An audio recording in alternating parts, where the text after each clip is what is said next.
প্রতিদিনের মতোই গন্তব্যে ছুটে চলেছে ট্রেন। নিত্যযাত্রীদের ভিড়ে সবকিছুই ছিল স্বাভাবিক, কিন্তু হঠাৎ করেই ট্রেনের ভেতরের পরিবেশ বদলে গেল এক চরম অস্বস্তিতে। নারী যাত্রীদের সামনেই প্রকাশ্যে অশালীন ও বিকৃত এক কাণ্ডে মেতে উঠলেন এক যুবক। সম্প্রতি ভারতের একটি ট্রেনের এমন এক চাঞ্চল্যকর ঘটনার ভিডিও সমাজ মাধ্যমে ছড়িয়ে পড়েছে, যা সাধারণ মানুষের মনে তীব্র ক্ষোভ ও উদ্বেগের জন্ম দিয়েছে।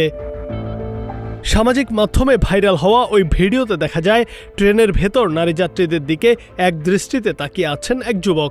শুধু তাকিয়ে থেকেই তিনি ক্ষান্ত হননি, নারীদের সামনে নির্লজ্জভাবে নিজে নিজে চরম অশালীন কাজে লিপ্ত হন তিনি। প্রত্যক্ষদর্শী ও ভিডিওর ধরন দেখে ধারণা করা হচ্ছে ওই যুবক সম্ভবত মাদকাসক্ত। নেশার ঘোরে হোক বা বিকৃত মানসিকতা থেকে প্রকাশ্যে জনবহুল একটি ট্রেনে তার এমন কাণ্ড সাধারণ যাত্রীদের, বিশেষ করে নারীদের জন্য এক ভীতিকর পরিস্থিতির সৃষ্টি করেছে।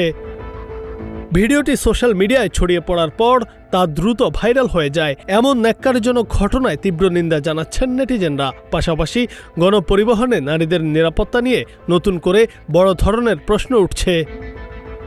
সামাজিক মাধ্যমে অনেকেই উদ্বেগ প্রকাশ করে বলছেন, প্রকাশ্যে যদি এমন ঘটনা ঘটে তবে একা চলাফেরা করা নারীদের নিরাপত্তা আসলে কোথায়?